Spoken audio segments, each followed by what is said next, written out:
All right, welcome everyone. In the chat, you will see a bit.ly that will connect you to the slides that are going to be shared today. This has all the slides for both hours for Colony High. So in the chat, we will keep pasting that in there. Make sure that you have those slides open. This is where if there are any changes to any of the links, if we update documents, those will all be linked within this slideshow. So this is something that you definitely want to keep a copy of for yourself. All right, we're gonna wait just one more minute while those slides loaded up. It will be helpful for you to and to log into Apex. If you are a classified employee, there's going to be a different way for you to log in. Make sure that you have the updated information as far as logging directly into Apex. There were some rushes that happened overnight for you who were not able to get you tried last night. Put in the chat your name so that we can double check and make sure that we have access for you. We have not previously had all classified staff in Apex, and so this is going to be a new thing, and we got to make sure everybody gets in. Because of the way Clever is set up, you won't be able to log in with a single sign-on. You'll need to log in directly to apexvs.com. All right, and Jane, if you have a minute if you see things in the chat where people are having a difficult time logging in, if you can forward that information to Darjan, she's going to be the one that's going to need to actually create those accounts if they're not in there yet. And then we can definitely go in and check passwords if there's an issue with passwords for people who can't get in as classified staff directly into Apex. If you're having a hard time with Clever, that is going to be a help desk question. If you have cleared your cache and you still can't get in, then you're going to need to contact the help desk in order to get that access. But don't go away and do that right this minute. If for some reason you get kicked out or you need to leave the Zoom link is on this slide right here, so you'll be able to rejoin. We'll continue to monitor the waiting room so that anybody who comes back in will be admitted. All right, we are going to get started here. Today we're going to be talking about, this is the crash course for it's brand new to you this fall. You were able to attend that PD that we did earlier, or you didn't know. So all on the same page. I know that because Colony has taken some students back and forth for MyTech, I want to let you know who is going to be in each category. So the terminology. At school students are students who have chosen face-to-face instruction at your school. So those would be your traditional students. Currently, those students are remote learning. That is that bottom term. When a school has gone to online learning because of short-term or long-term closure. Your at-home students are going to be students who have chosen just at-home learning. You will have some hybrid students who are at-home students who choose to come to school for elective courses, but those students are indicated in Synergy and will be indicated in Apex as at-home learners. And it's really important that we know who is who, because the way we contact students is going to be different. So for at-home students, we are going to have our second hour discussion is going to very much focus on the at-home learning plan that you have at Colony, but it's also going to really be something that everyone's going to need to tune in for, because you are doing remote learning right now. And so there may be some adjustments that need to be made that are going to be more comprehensive as far as your whole site. So your foundation information, last night's homework, if you have not done this yet, this is going to be really helpful for you to check into later. Do the 20-minute course on Apex functionality. That gives you the bird's eye view of Apex. There may be things in there that you personally will not be responsible for, but this will give you an idea of what everyone is doing. Second link on here is the crosswalk for teachers. This crosswalk shows you what the Matsuburo course is called and then what it's going to be called in Apex. You're going to need that if you are creating classes so that you are sure that you choose the correct course to add to your classroom. And then if you want to look at the syllabuses, make sure that you choose Alaska courses when you go in to find the syllabus or outline. At Colony High, all students, both at home and at school learners, should have already received orientation. If you have iTech students, those are students who are doing it basically an independent study class.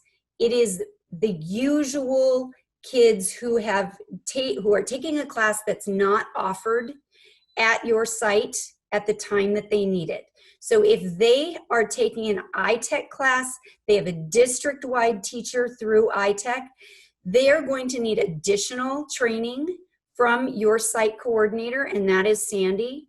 So even though all students get the orientation and the baseline orientation is the same for all of them, there will be specifics that those students need to do. It doesn't mean that students need to double up and redo the orientation. It's just they're going to need more specifics because they are working in a more independent study kind of situation. So student orientation. This here, when you go to this link, if you have not already viewed the student orientation, if you have not gone through that with students, this is linked permanently on the iTech website, and that link is at the bottom of this page. As you go through this, you will see that there are videos that could be done whole group, and then you have to-do sections that students will be doing on their own Chromebook or laptop or their computers at home. So for your at-school students, I believe you had students go through this together, but this is linked on the district website if anybody is new or if anybody needs to review that. And then also on this page, you'll see the resource sheet. This resource sheet is something that everyone should make a copy of. This has all the information from that orientation, but just the links. So if a student asks you, how do I submit this assignment? What do I do about discussion posts? Can you walk me through creating a digital notebook again? You can forward this information to them so that you don't have to step them through it. This will give them that background, and then they can come to you to ask more clarifying questions. Okay, any questions on student orientation? This is something that most of your students have been exposed to in some form. All right. The most important thing for students is going to be that section on creating their digital notebook. And the reason for that is they are going to have that so that whether they are at school or whether they are at home, you will be able, just by them sharing that link with you, they will be able to show you what they've been working on. So this will give you insight into whether they've completed assignments, whether they are ready for testing. This is what they will use if they get blocked because a score is too low. In those digital notebooks, they should have proper headings on their papers, and their documents should be named correctly. If those things are in place, it will help every single teacher who interacts with those students to know who the student is and who they are working with. So make sure that if you are not familiar with how students are being asked to create those digital notebooks, that you review those videos. Jane and Sandy did a great job on these videos. You will recognize their voices as you listen to them. They walk you through, and there's visuals, and it's great with the videos because they're short, but you can watch them as many times as you need to. Students can also have a copy of this in their Google Drive. This is something that iTech students are asked to make a copy of and keep so that they can refer back to it anytime that they need to. All right, scoring student work. When you score student work, you have two different ways that you could be scoring student work. If you are the primary teacher, when students submit assignments to you, those assignments will come directly to your Outlook inbox, and you are able to score them directly from your Outlook inbox. So we're going to watch a quick video on what that looks like. Like when a teacher scores an assignment that is uploaded through the Apex Message Center. We try to limit students to using Google Docs shared links, Word files, JPEG images, and certain types of video and audio. Students will upload their work through the Apex Message Center, and it looks like this. This is a new message. The teacher has chosen the course, period, and activity are listed in the subject line, which is super helpful because you may have several sections of a course. The student has chosen their course at the bottom, the activity again at the bottom, and then instead of attaching a file, they've sent a shared link. When the students click send, you will receive an email in your district inbox that looks like this. You open the email and you see the shared link. You see a spot where you will put a score once you have scored the document. When you open the document, it looks like this. Each document contains certain you can customize yours. The student has their in color text, super helpful. You are done scoring to annotate Google Doc as well as Word documents, PDFs. You can go back to your UI and put a score right in this spot over here. You can attach a document to send back to them that is annotated if you wish. Once you hit send, the score will appear in the Apex gradebook in the appropriate spot for this activity. Sometimes it's like an hour or two for the score to show up in the gradebook and on a student. Your feedback in the email as well as the score immediately their Apex metric. Is how you are going to be scoring. For students where there are, that's the reason for this, when you put their work, when you give them feedback through that email, that is all kept right inside Apex. So if someone else, for example, is going to be proctoring for your student, for example, Donald comes and says, hey, I would like to take the test for this unit. And you look in the gradebook, you can look and you can see by double clicking right there, everything that has happened. And if there is feedback that the teacher has given here, you will be able to see what they typed. So if there is a message history between the student and the teacher, that will all be kept right here. So Apex is fantastic in the sense that you will always have a record even after we archive the classes.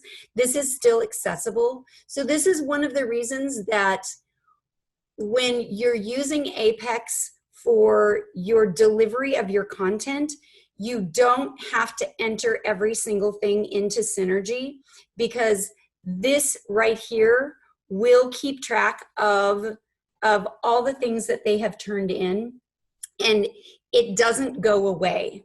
So And just a side note, when you have students move from one course to another, the original course will keep all the work that they have turned in. So in that case, these scores would have to be transferred into the new class.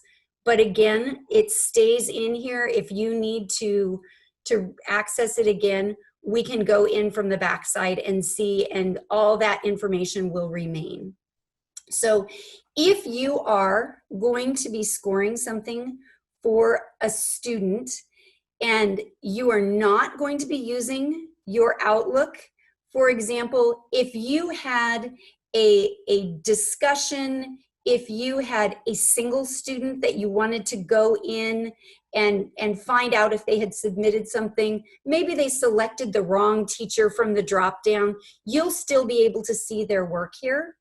So to find this, we're going to go back to the dashboard so I can walk you through where you're going to find it. Your dashboard will not be this cluttered, but in order to find your class, in order to find your gradebook, you're going to go to Menu. From that drop down, you go to Gradebook. Make sure that it says Teacher if you have different roles. You're going to select your program. For you, you're going to be selecting CHS courses if you are looking at your at-home learners. For me, I'm going into iTech courses, and then I'm going to select my classroom.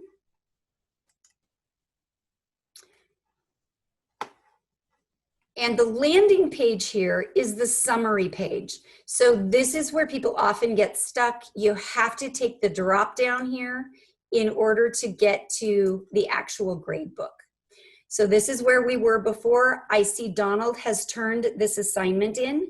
So I'm going to just walk you through how you would find the answer key and how you would look at the actual assignment if you need to refer back to that. If you are covering several different courses, an assignment may come in and you don't remember exactly what the student was asked to do. So in order to see the assignment that was assigned to the student, you can click on this link at the top of the column. That will tell you what the student was supposed to do. And while that loads, we're going to look here. Because this is blue, this tells me that the student has submitted work.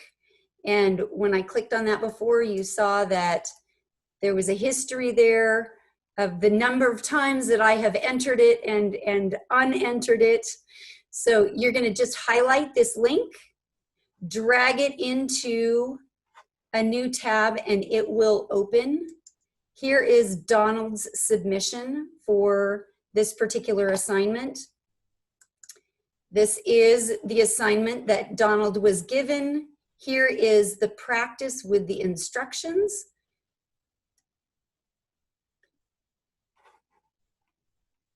So the first thing I'm going to look at Donald's paper, I'm going to make sure that he has his heading on there so that I know this is his name, the school, and then the teacher that is the primary contact. So if you have a mentor that is specifically working with this student, rather than having the name of the teacher in the class, which we know that because it's coming to us, but what is more helpful is if we know who the primary contact is for that student so that we can send an email to that mentor if they need some specific feedback. Third line is the same as what the document will be called. And then we have the essay that he has turned in. So for this, I see that his format looks good. One thing I might want to check is to see if this is Donald's original work. In order to do that, I can just highlight a section. I'm going to right click. I'm going to click Explore. If this is a Word document, you would click Smart Lookup instead of Explore, but it does the same thing in a Word document. And then it will give you the first hits on your web results. So for this one, I see, oh, This here is the same from Course Hero. So I might want to look into that a little bit more. I know because I've graded this many times that this is something that they are inserting a paragraph into. So I'm actually not worried about this because I knew that this would come up. When I come down here though, I know that this student, this paragraph right here is the one that should be completely original. If I click explore here, just checking to make sure that this student has given me original information, you can see that it is not an exact match. So just like with any plagiarism issue, it's really important that you don't just look at the first thing and assume that it's plagiarized or not, but this definitely gives you a quick insight into that. So when we opened this for the assignment, and then I clicked this for the practice, this is the actual assignment paper that the student worked with. If you click here, this will give you the answers. For this one, they're just giving me a sample, again, because it was something that the student was supposed to add a paragraph into. But you'll see that students also have a rubric that they check for every assignment. This they can use for a self-evaluation before they turn it into, so that they know that they're doing the right thing. All right, do I need to run through the navigation of that again, or are we in good shape? Put a note in the chat if you need a refresher on that, if you'd like to see it again, or if you are good. And I see silence, we'll just go on to the next thing.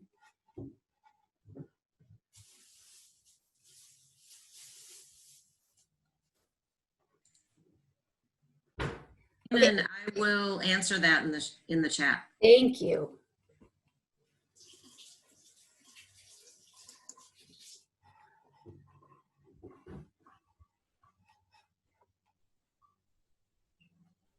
All right, once your classes, now that you know what students will be doing, the next thing we're gonna look at, and you're gonna need your Apex login in order to be able to do this. The demo courses that we had set up are no longer active. My husband's bringing me an apple. Thank you, dear. So I lost my train of thought, but I have an apple. All right, so once you are ready to create classes, for most of you, this has already been done. This is going to be something that's really important though. Even after your classes are created, you're going to be able to change the conventions of it so that we know that this is a current class. If we run a report for Colony High, we know that it's a course that you're using right now. So from Apex, again, looking at how to create a classroom.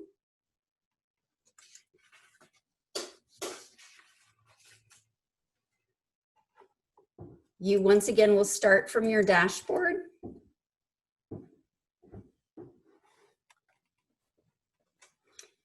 When you open your dashboard, you'll see this action button right here. This is one way that you could create a classroom, but in order to keep things streamlined and go in the same direction, instead of creating your classrooms here, we're gonna go drop down from the menu again and click Classrooms.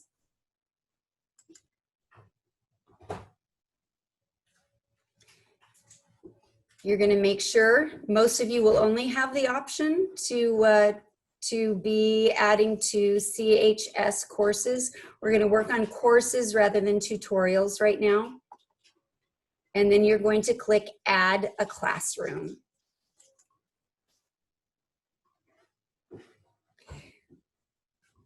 The first box that you see, this is where you're going to put your correctly named classroom. If you are creating something that you're not going to be using, you can name it delete this so that we know that it's not something that's going to stay there.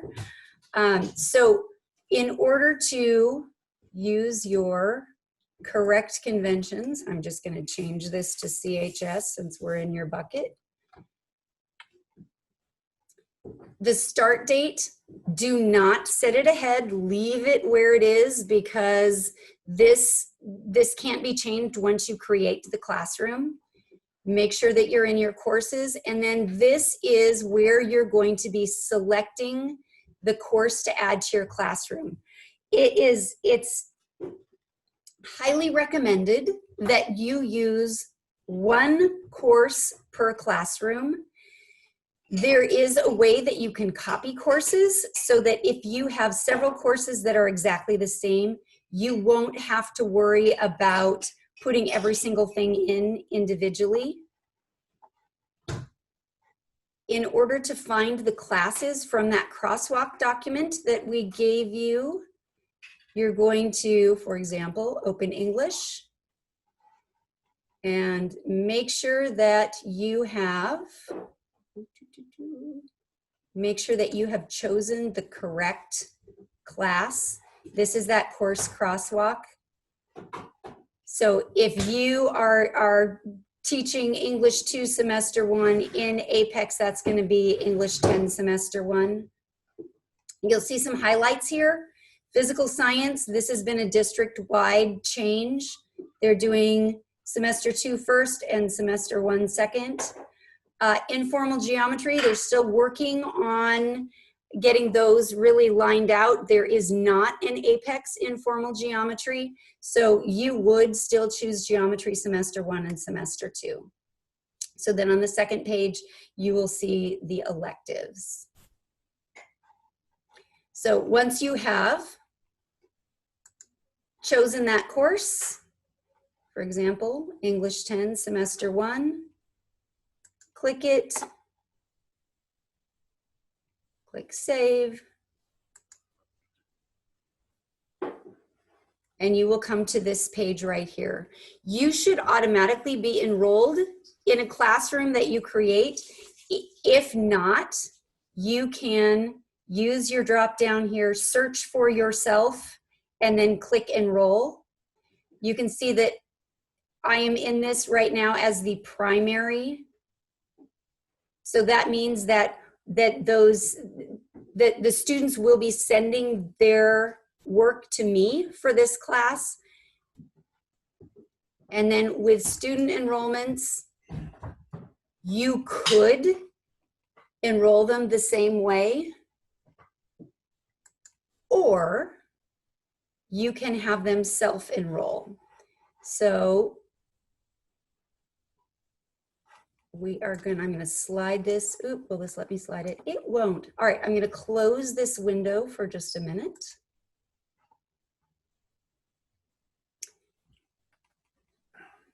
One of the things that is in our student orientation is that in a Google Classroom or a place where students are getting their information from you, you can post the code for them to join your class. I'm going to type my name into the search here so that I can see that. And you can see that this E-code here is the one that you would give students for them to be able to enroll themselves. So you have two different ways. You can either do them manually, or you can provide this for the student to enroll themselves. If you want to go back to that screen again, this is one of the ways you can get in to look at your classroom settings. Jane, do you want to talk about settings for a second? Sure. You have the screenshots on there? I left just the one with the for the regular courses, not for the prescriptive courses. So you want me to just go over you want to put the slide on there? There it is. So we've had, and there's a couple of things that have surfaced for those of you that are already using Apex. The very first section is called Mastery-Based Learning, and that is if you want your students moving along through the course in sequence. That means that they have to complete a computer-graded assignment before they can access the course content that is next. So if they're in a lesson and there's a quiz, this setting says that they have to achieve a 70% or better in 2 tries, or they will lock their course and you will have to permit progress or reset their quiz. You can set this as low or as high as you want.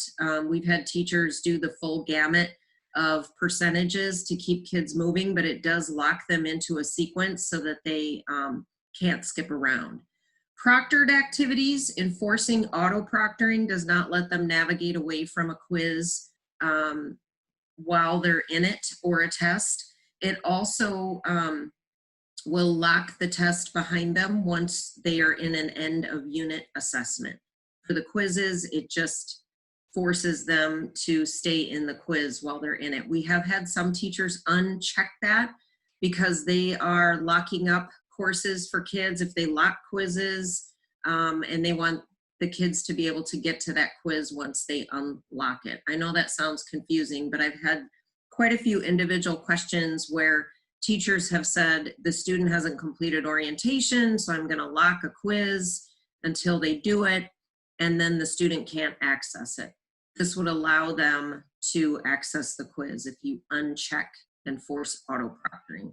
And you can always play around with the settings. If something doesn't work for you, it's not like it's set in stone for the duration of the course. You can try different things while the students are working.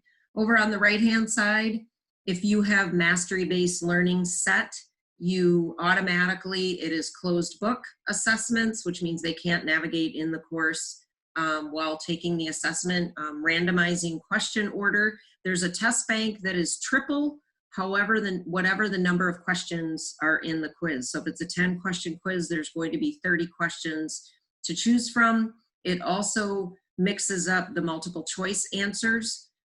We had one question from Wasilla High. They wanted to post a quiz on a Promethean board, and they wanted to go through the answers with the students, so they turned that off, the randomizing, so that everybody was taking the exact same quiz with the exact same multiple choice answers. Question feedback is super motivating for kids who are at home because they will, or even remotely, they get instant feedback if they have the correct answer or not. Sorry, and if they don't have the correct answer, it tells them what the answer should be. So if they get multiple attempts, then they can take notes and try to improve their scores. Answer review is highly not recommended because that gives them a complete copy of the quiz at the end with all of the correct answers. I think that's about it. So there is additional information on this slide. We are recommending strongly that if you decide to change those course settings, that be done either building-wide or by department. For example, math teachers sometimes want that 70% to be 80% for students, but it's really important that the whole group or the whole building have that as the same settings. So we talked a little bit about enrolling students and staff. I mentioned this morning. If you are new either to your building or you are new to the Mat-Su, that you'll need to be attached to Colony High. So Darjan is the one who can do that for you. When you are in that course again and you are working on teacher enrollments, if there is anyone else who's going to be proctoring for you, and we'll talk about that a little bit more during the time that we address your site plan. But if you know that there's someone else that's going to be proctoring for you, you should definitely add them. So for example, I'm going to add Sandy to this class because I know that even if she doesn't proctor for my students, students are going to come to her and ask her questions. And by putting her in there, it's easy for her to go in and see where the student is and what they need. Because she is not primary, anytime you are not primary in a class, you are not to enter grades. Only the primary teacher should be entering grades. Apex is our partner this year, but it is also what we are using for parents to know what students have done. And so because this is going to be a parent communication tool, it's really important that only the primary teacher be adding those grades in there so that the primary teacher can always let parents know if there are questions, why something looks the way it does. So as long as you are not the primary, it does not matter how many people you have in this classroom. The only thing that is going to do is that students, when they submit work, they're going to have lots of options of who to submit that work to. So there could be a student error there, but they should know that they are submitting it to you. And like I showed you before, even if they click the wrong person, if they say, hey, I turned this in, you'll be able to go into the grade book and see it. So even though you are site-based, you may see teachers in there. You may see either Jane or myself in there. We recommend that you put the staff member from iTech if you're going to have any questions about how to work with your actual content. Like if you're a math teacher, Melissa Forcier is our math teacher. She has incredible plans and resources and tools for people to be able to write on documents and send them back to students and for students to do work. So if you're copying a class, okay, so here's the thing. If you copy the class, just to copy content, but period one is doing weird shit. Okay, I think I'm muting Sandy because I don't think that was to us. Okay, so the next thing we're going to look at is how to adjust the content inside your course. So I'm going to go back to my dashboard so that you can see exactly the pathway to get in here. So the first thing you're going to do, again, is to click that menu. You're going to go to your grade book. Make sure that your teacher, make sure that you have, and I'm going to choose my course again that I've been working with, but you're going to choose CHS courses, choose the classroom. Okay, I'm going to get back here. Remember that you have to go in under summary to get to your actual grade book. And this again is where I'm going to go if I would like to see the actual course. So it's going to take me back here again. In the upper left-hand corner, you will see some very important information. One thing that you will see is an icon that looks like a briefcase. That is where you can go in to see all the resources that you have and that students have that go with this course, including the syllabus. So if you click syllabus, you will see everything that is included for students. If students click syllabus, they won't see these links. They will just see the outline for the course. And if you want to distribute certain documents to your students, for example, if you wanted to give every student access to the study guide material, you could download this as a PDF and then they would have that information. If you select all, it's going to be hundreds and hundreds of pages. So we don't recommend selecting all. Students, when they want to create their digital notebook, they can do these one at a time. Some teachers want them to have more, a beefier amount of information that they're going to be working with. So that is an option there. Again, students cannot print from here, but they have that same briefcase with their resources in it. Hey, Rebecca, I have a question, and this Yeah. seems like a timely place to ask it. Yes. And this is totally our building specific. So when we started our classes, we set up a Google Classroom Okay.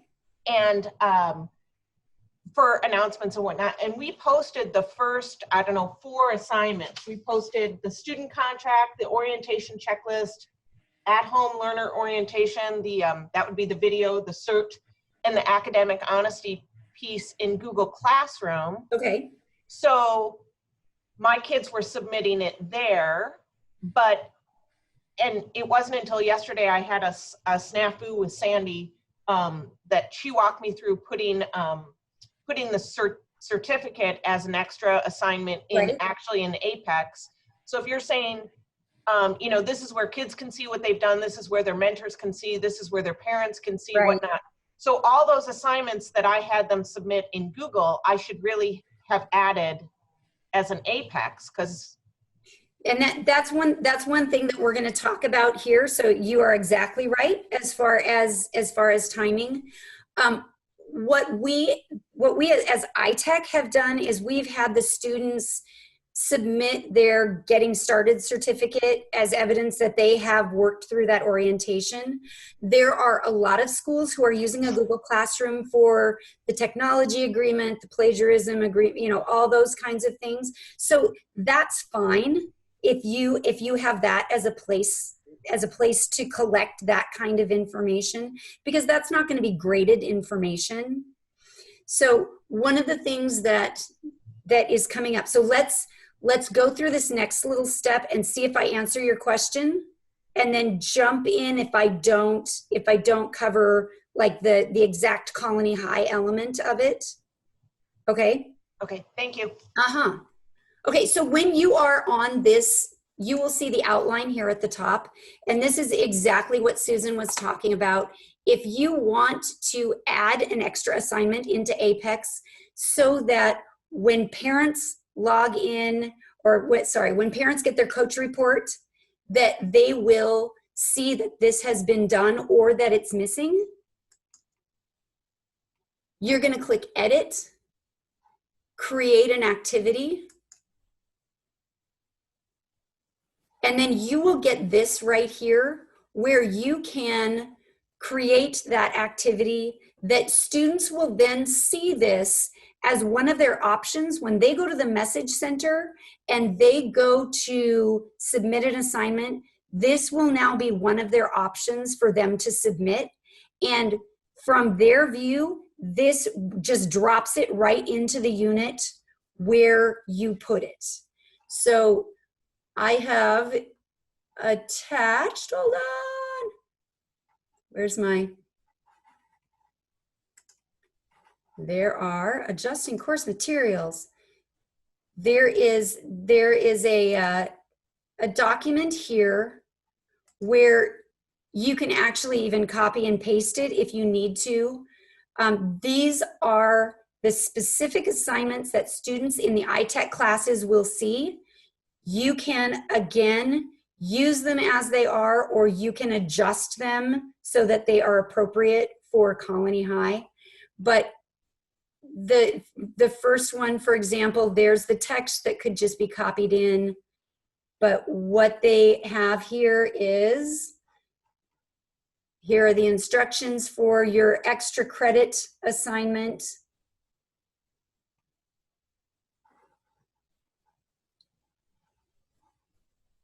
And so with this entered in there, you now have attached to Apex the place that you can see, oh, there is the student orientation certificate.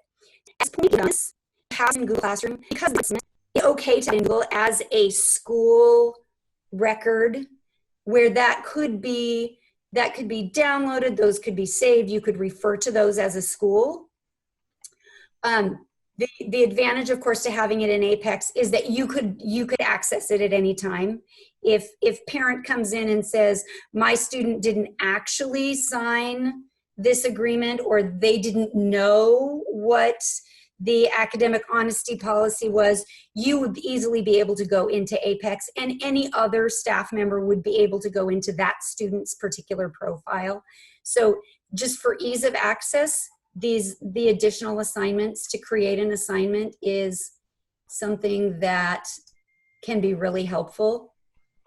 You can edit the content of the assignment, but you cannot edit where you put it. You cannot edit whether it's scored, unscored, or extra credit.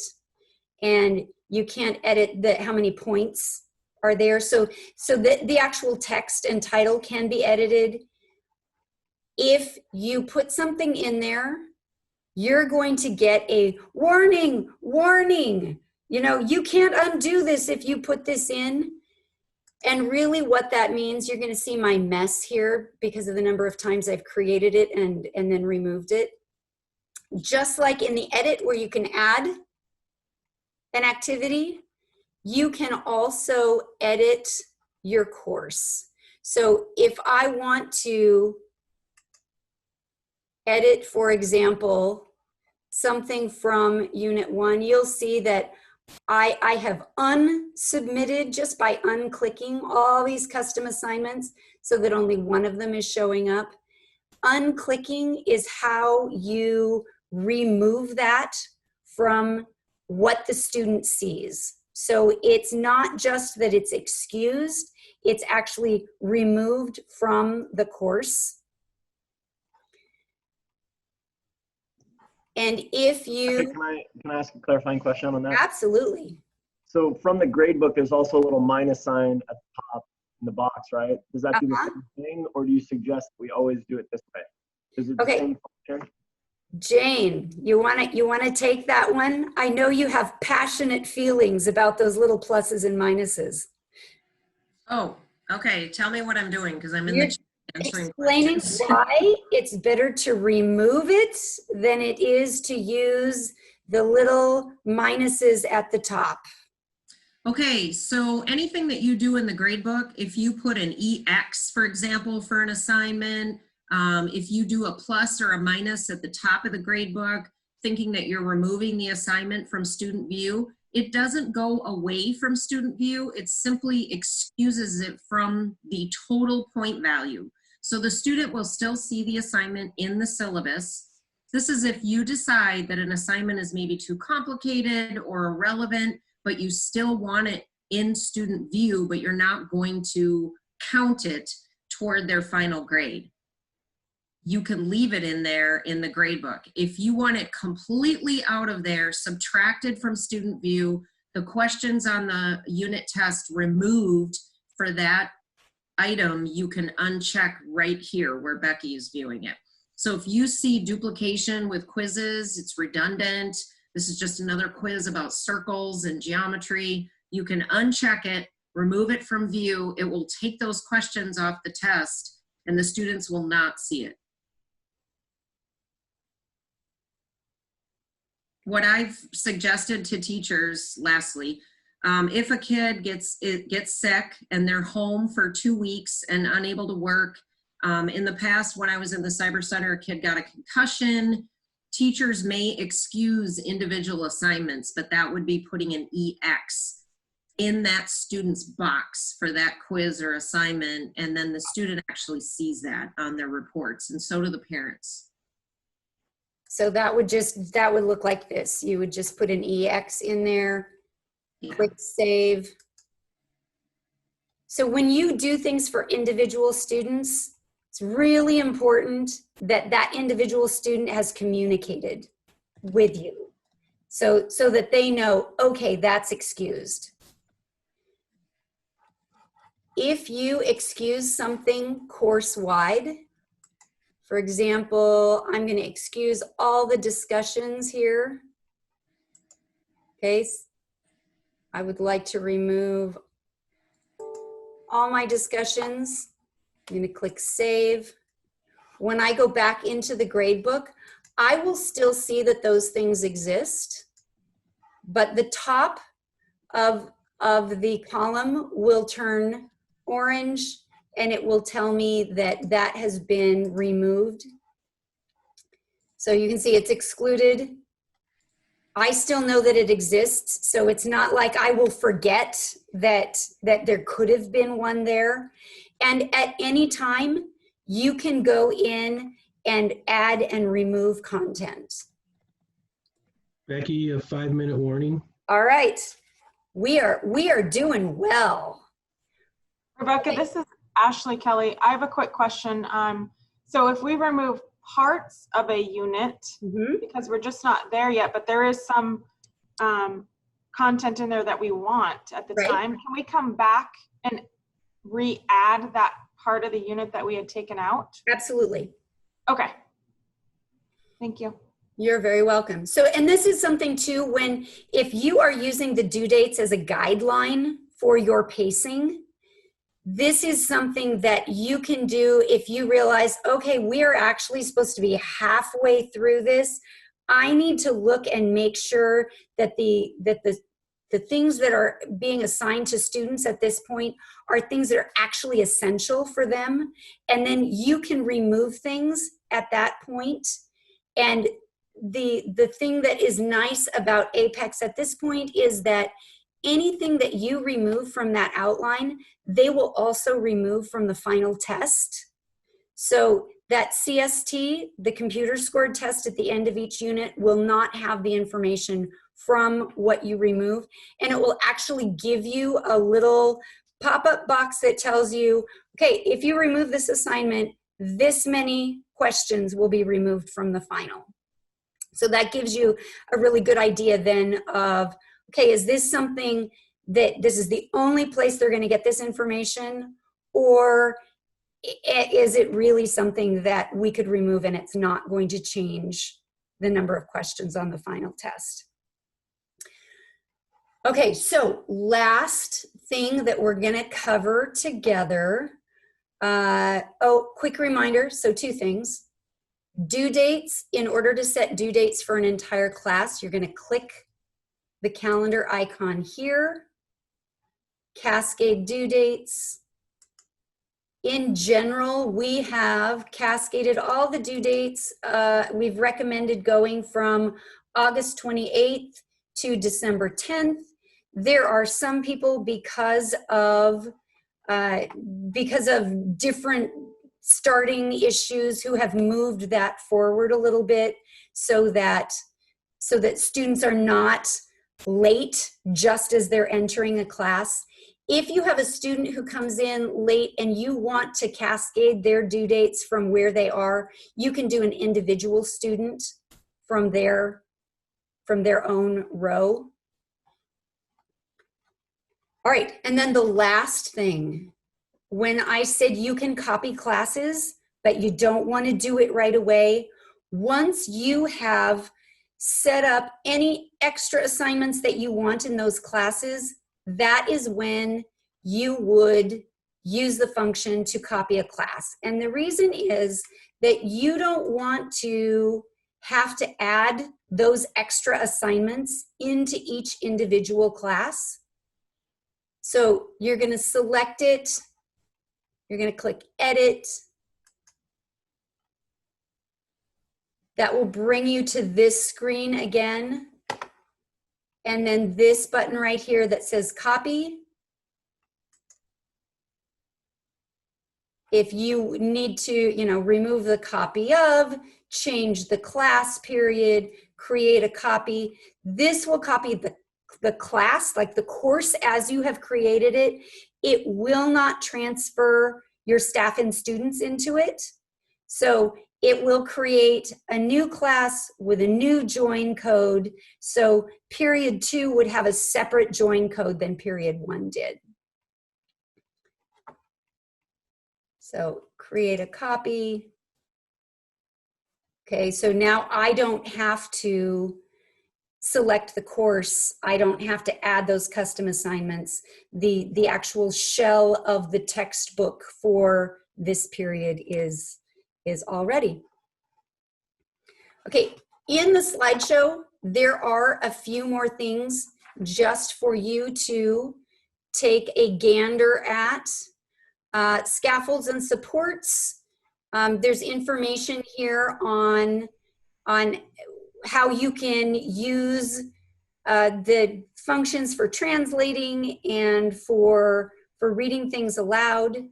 And then the information for tutorials is here as well. So if you are going to be working with tutorials, I would definitely take a look at this information. On slide 13, oh, it's not here. Here we go. On slide 12, at the bottom, Student Support Services had a conversation last week with teachers who are working with special education students, with Elaine Crawley from Apex and Kim Loomis, who is a digital learning innovator. So that is on our website, on the Mat-Su website. Can I jump in real quick? Absolutely. With adding the assignments in Apex, could everyone please add failed quizzes as like 1B so that the students have a place to send their study guides, and they're not sending the study guides to teachers attached as an assignment as part of the additional that would be a fantastic thing for everyone who is going to be working as a mentor for your kids. If you put this assignment in, and it's got some instructions there, but if you put this in and include these links to remind students how to do it, that way when you get the email that says, hey, can you reset my quiz? You can refer them back to this and say, will you please submit your study guide, and just let them know where the instructions are. Hey, Sandy, I have a question. Title it failed quiz. Yeah, should we call it failed quiz? Maybe we can call it like loser student. Or, no. Failed quiz. Can we call it maybe something? So Nope. here you Failed go. quiz. Study guide? This one is called To Reset a Quiz.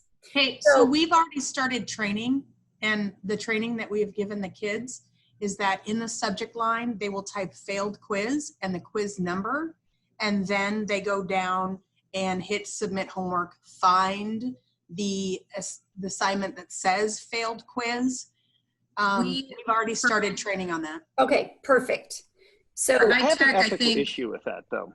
I don't think that's right, that we're, as a group, asking kids to write failed quiz on there. I mean, I think it's kind of sends the wrong message.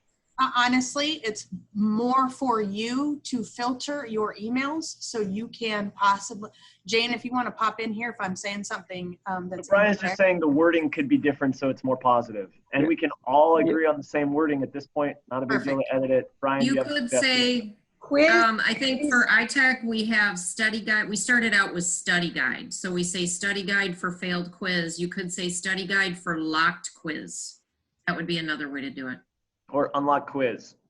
Study guide attached. Yeah, and so when we're moving into site plan right now, I see we've got a few people coming in. So Jane, can you put the slide link in the chat again? Anybody who's coming in now?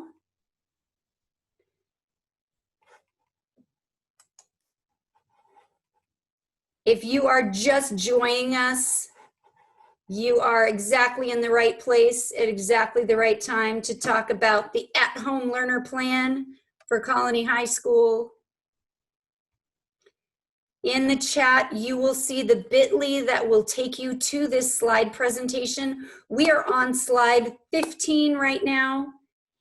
You have access to the the shortened version of the PD that we just went through for a refresher for Apex. It is on this slideshow. All those links are available to you. But we are going to talk about site plans, at-home learner, and that whole transition that you are the experts with, because you have done the going from being in the classroom to being remote and all the joys that come with being the first people to do that. So we are going to review terminology really quickly here, just so that everyone is on the same pace.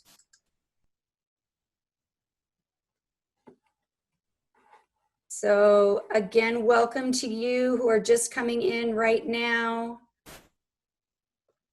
So Rebecca, you're just starting over from the beginning? No, oh no. No, we're continuing on. This is instead of the 1 o'clock meeting that the rest of the district is having. Colony High gets their very own special, let's look at your site plan meeting. That's because we're cool. You are okay. Special. Absolutely.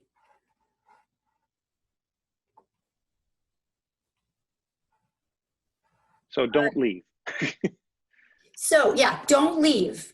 So while people are getting logged in, I'm just gonna run this little Spark video. This is 2 minutes.